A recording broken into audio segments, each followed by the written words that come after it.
Hello dear student, मी दिगंबर माळी स्वागत करतो तुम्हा सगळ्यांचं आपल्या यूट्यूब चॅनलमध्ये. व्हिडिओचं थंबनेल तुम्ही सगळ्यांनी बघितलेलं आहे आणि त्या ठिकाणी मी स्पष्टपणे म्हटलंय की आपल्या कॉलेजमध्ये बोर्ड एक्झाम होण्याच्या अगोदर बऱ्याच प्रिलिमिनरी टेस्ट ह्या त्या ठिकाणी कंडक्ट केल्या जातात आणि तुमच्यापैकी फारसे मुलं त्या एक्झाम्सला इतकं सिरियसली नाही घेत. त्याची दोन कारणं असू शकतात. एक, त्यांना असं वाटतं की मी त्या ठिकाणी जाऊन माझा वेळ वाया घालवण्यापेक्षा घरीच अभ्यास केला तर बरं राहील. आणि दुसरं, जी काही जेन्युइन कारण आहे की बऱ्याच मुलांचा अभ्यास झालेलाच नसतो, त्यामुळे ते प्रिलिमिनरी एक्झामला इतकं सिरियसली घेत नाही. पण या प्रिलिमिनरी एक्झाम ह्या वर्षी कोविडच्या सिच्युएशनमुळे किती महत्त्वाच्या झाल्या आहेत या तुम्हाला मी या व्हिडिओमध्ये समजून सांगणार आहे. आणि त्याच्याशी रिलेटेड हे तिसरं कारण जे असणार आहे ते खूप महत्त्वाचं असेल तुमच्यासाठी की तुम्ही प्रिलिमिनरी एक्झाम का सिरियसली घेतली पाहिजे. आता आपण वन बाय वन तिघही कारणं या व्हिडिओमध्ये डिस्कस करूया. त्यामुळे व्हिडिओ शेवटपर्यंत आणि केअरफुली त्या ठिकाणी तुम्हाला बघायचा आहे, ऐकायचं पण आहे. सगळ्यात पहिलं कारण की तुम्ही प्रिलिमिनरी एक्झाम सिरियसली का घेतल्या पाहिजे हे ऑलरेडी सगळ्यांना माहिती आहे. जे जनरल कारण आहे, वर्षानुवर्ष तेच कारण आपण ऐकत आलोय की प्रिलिमिनरी एक्झाम ही बोर्ड एक्झामची खऱ्या अर्थाने प्रॅक्टिस असते. प्रिलिमिनरी एक्झाम मध्ये आलेले क्वेश्चन्स हे आपल्यासाठी काही नवीन असतात, त्यामुळे नवीन क्वेश्चन कशा पद्धतीने विचारले जातात, त्याची उत्तरं कशी लिहिली पाहिजे, या जनरल गोष्टींसाठी यांची प्रॅक्टिस व्हावी यासाठी आपण प्रिलिमिनरी टेस्ट द्यायला पाहिजे. म्हणजे इन शॉर्ट पहिलं रिझन आपल्यासाठी असणार आहे प्रॅक्टिस. बरोबर. सो प्रॅक्टिस होण्यासाठी आपण प्रिलिमिनरी एक्झाम द्यायला पाहिजे. नवीन प्रश्नांची ओळख आपल्याला त्या ठिकाणी होतं. राईट, हे पहिलं कारण होतं. सेकंड रिझन तुमच्यातल्या अर्ध्या जणांना माहिती असेल, अर्ध्या जणांना माहिती नसणार आहे. सेकंड रिझन म्हणजे असं, ठीक आहे, पेपर सेटर. ओके, आता पेपर सेटर म्हणजे नेमकं काय बघा. बोर्ड एक्झामला तुम्हाला जो पेपर येणार आहे तो पेपर कोणीतरी सेट केलाय ना.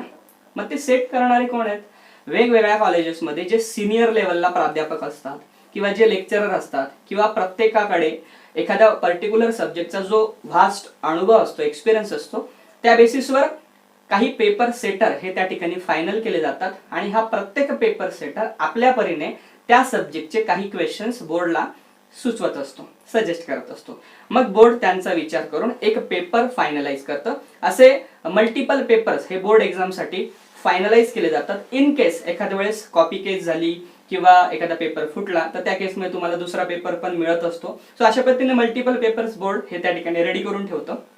यासाठी लागणारे जे क्वेश्चन्स असतात हे कॉलेजेस मधून जे पेपर सेटर अपॉइंट केले गेलेले असतात त्यांच्याकडून आलेल्या प्रश्नांपासूनच बनवलेले असतात. मग आता तुमच्या कॉलेजमध्ये सुद्धा असे काही सिनियर प्राध्यापक असू शकतात, बरोबर आहे. त्यांनी काही क्वेश्चन सुचवलेले असू शकतात, पण ते तुम्हाला डायरेक्टली सांगतील का? अजिबात नाही, डायरेक्टली नाही सांगणार. मग हे पेपर सेटर काय करतात, आपल्या कॉलेजमध्ये जे प्रिलिमिनरी पेपर होतात त्या प्रिलिमिनरी पेपरमध्ये असे क्वेश्चन्स इन्क्लूड करतात की जे फायनल बोर्ड एक्झाम मध्ये येण्याचे चान्सेस असू शकतात. म्हणून तुम्ही प्रिलिमिनरी एक्झाम ही सिरियसली घेतली पाहिजे. इनफॅक्ट त्याच्या पुढे जाऊन मी असंही सांगेल की तुम्ही तुमच्या कॉलेजची प्रिलिमिनरी एक्झाम तर सिरियसली घ्याच, पण तुमच्या एरियामध्ये जे कॉलेज नावाजलेलं आहे, ज्या कॉलेजेसमध्ये सिनियर फॅकल्टीज आहेत, तुम्हाला माहिती असतं, जसं उदाहरणार्थ आमच्या नाशिकमध्ये आहे KTHM कॉलेज नावाजलेलं आहे, बिटको कॉलेज नावाजलेलं आहे. तर या कॉलेजेसचे ज्या फॅकल्टीज आहेत, ठीक आहे, तर या जनरली पेपर सेटर म्हणून त्या ठिकाणी असतात. त्यामुळे या कॉलेजेसचे पण जे प्रिलिमिनरी पेपर्स आहेत ते सुद्धा तुम्ही सोडवले पाहिजे. ओके, सो माझी रिक्वेस्ट असेल, तुम्ही तुमच्या एरियामध्ये जे सिनियर कॉलेजेस आहेत तिथे तुमचे जे मित्र आणि मैत्रिणी असतील त्यांच्याकडून काही पेपर्स मागवून घ्या, ठीक आहे, आणि ते पेपर नक्की प्रॅक्टिस करा. म्हणजे स्वतःच्या कॉलेजचा पेपर तर द्यायचाच आहे तुम्हाला, प्लस इतरांच्या कॉलेजचे पण प्रिलिमिनरी पेपर्स तुम्हाला सिरियसली घ्यायची आहे. पॉसिबिलिटी वाढू शकते, क्वेश्चन्स तुम्हाला ते एक्झामला दिसू शकतात फायनल बोर्ड एक्झाम मध्ये. Right, so second reason I hope सगळ्यांना क्लिअर झाला असेल. Now the third and the important reason, त्याचा इम्पॉर्टन्स ह्या वर्षी प्रचंड आहे. तो म्हणजे असा, इंटरनल असेसमेंट. राईट, स्पेलिंग थोडंफार इकडे तिकडे होऊ शकतं. म्हणायचं काय मला ते समजून घ्या. इंटरनल असेसमेंट म्हणजे काय बाळांनो, मागच्या वर्षीचं तुम्हाला केस सांगतो. 2021 मध्ये जेव्हा बोर्डाचे पेपर झाले होते का? नव्हते झाले.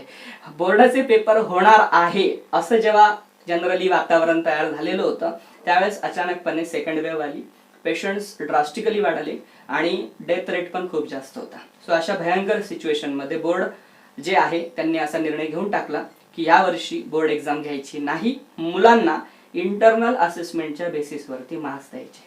ओके, मग त्या इंटरनल असेसमेंटच्या बेसिसवरती मुलांना पर्सेंटेज हे बोर्ड एक्झाम मध्ये मिळाले आणि मुलं पास झाली. कॉम्पिटेटिव्ह एक्झाम मात्र 2020 मध्ये पण झाल्या होत्या, 2021 मध्ये पण झाल्या होत्या. त्यामुळे कॉम्पिटेटिव्ह एक्झामचं तुम्हाला सिरियसली घ्यायच्याच आहेत. म्हणजे MST CET असेल, नीट परीक्षा असेल, JEE परीक्षा असेल, या सर्व परीक्षा तुम्हाला सिरियसली घ्यायच्या. मी बोर्ड एक्झाम बद्दल बोलतोय. सो मला सांगा, जर मला माहिती नाही हे असं यावर्षी होणार आहे की नाही, पण जर समजा असं झालं, कारण की ज्या पद्धतीने आता थर्ड वेव्ह मध्ये पेशंट्स वाढायला लागलेले आहेत, ठीक आहे, चित्र तर असंच तयार होत आहे. मी त्याला अजिबात शाश्वती देत नाहीये किंवा मी कुठल्याही गव्हर्नमेंट ऑफिशियल पर्सन नाहीये असं बोलायला. मी तुम्हाला फक्त एक पॉसिबिलिटी म्हणजे एक शक्यता सांगतोय. अभ्यास तर आपल्याला करायचाच आहे, कारण की आपण जो अभ्यास करणार आहोत तो अभ्यास आपल्याला MST CET साठी, नीट साठी कामा येणारच आहे. त्याच्यामुळे अभ्यासाशिवाय गत्यंतर नाहीच आहे, अभ्यास आपल्याला चालूच ठेवायचा आहे. पण समजा पेशंट्स इतके वाढून गेले की कॉलेजेस, शाळा बंद आहेत, पॉसिबलच नाहीये तुमच्या सगळ्यांची बोर्ड एक्झाम घेणं किंवा कुठल्याही प्रकारचा ऑप्शन निघत नाहीये, तर अशा केसमध्ये पुन्हा एकदा बोर्ड समोर हाच पर्याय उभा राहतो की इंटरनल असेसमेंटच्या बेसिसवरती तुम्हाला त्या ठिकाणी पर्सेंटेज मिळावेत. बरोबर आहे.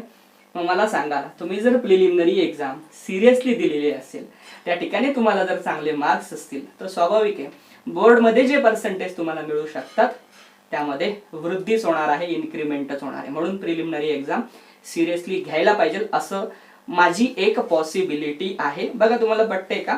बाकी मला असं कन्फर्म नाही सांगता येणार ना की यावर्षी पेपर होणार की नाही होणार, ते मला काय कोणालाच नाही सांगता येणार आहे. या प्रश्नाचं उत्तर कोणाकडेच नाहीये. पण येणारा वेळ, येणारी सिच्युएशन, येणारे कोविडचे पेशंट्स, या सगळ्या गोष्टी डिसाईड करणार आहे.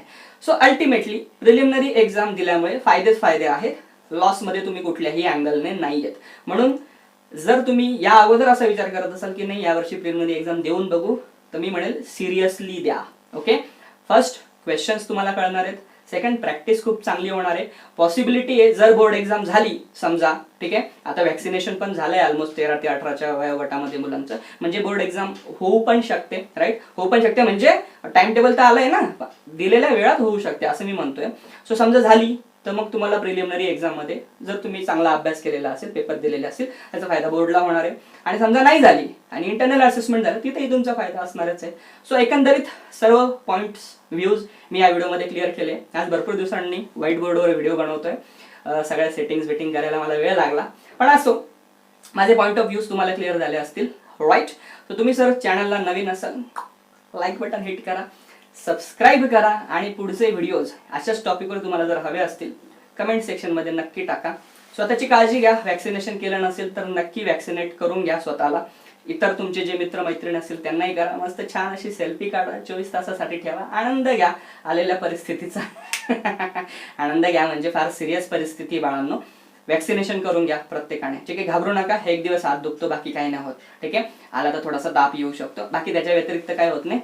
जीवापेक्षा काही मोठं नाही, health is more than wealth. चालतंय. सो या नोटवरती wish you all the best for your upcoming board exam. Right, चलो bye bye, have a good day, take care, see you in the next video.